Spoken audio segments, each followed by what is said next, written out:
Assalamualaikum warahmatullahi wabarakatuh. Selamat datang pada channel YouTube Ramdan Adi. Pada video kali ini saya akan melanjutkan pembahasan ya tentang analisis data menggunakan aplikasi SPSS ya.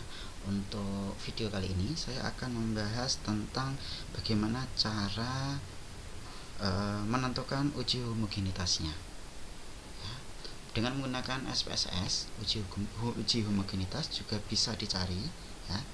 Caranya di sini datanya sudah saya masukkan ya, data kelas eksperimen dan juga kelas kontrol.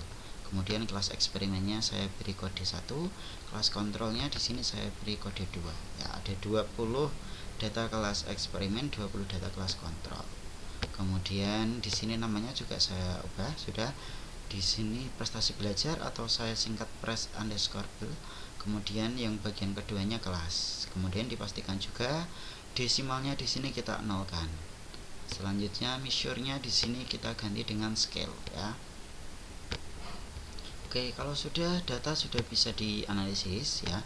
Caranya klik analyze. Kemudian kita klik compare means ya. Kita ambil yang independent sample t-test. Kalau sudah prestasi belajarnya kita masukkan ke kotak tes variabel. Kemudian kelasnya kita masukkan ke grouping variabel. Nah, di sini kan ada tanda tanya, 2 tanda tanya. Agar tanda tanya di sini hilang, maka kita harus definisikan grupnya. Grup 1 kita tulis 1, grup 2 kita tulis 2 ya, seperti pembagian yang ada di kolom ini. Kita klik continue, kemudian kita klik OK. Oke, kalau sudah akan tampil ya datanya ini. Data tersebut berarti statistiknya rata-ratanya yang kelompok 1 itu 81,25, yang kelompok 2 itu 68,75 ya, itu rata-ratanya. Nah, selanjutnya bagian mananya yang kita lihat untuk melihat homogenitasnya? Kita lihat pada kotak ini, signifikansi pada Levin test for equality of variance ya.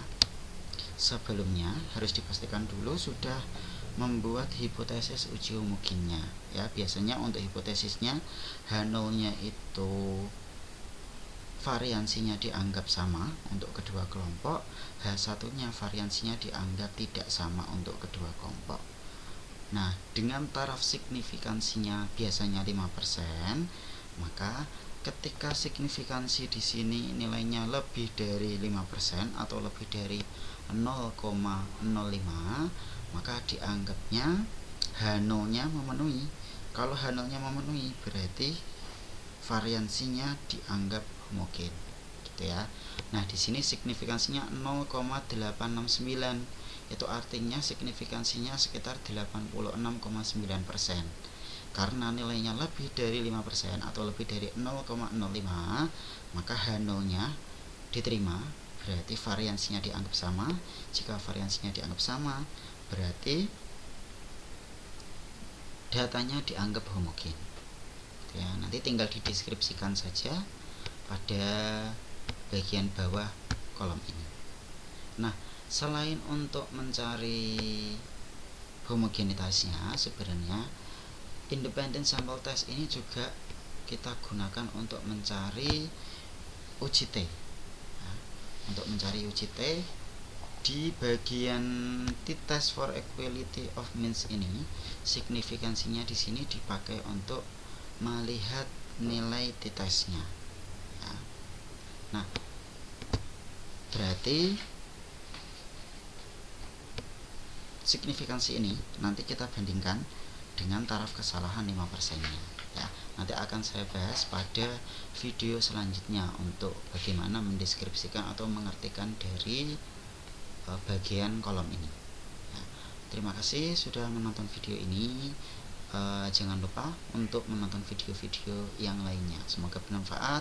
Wassalamualaikum warahmatullahi wabarakatuh.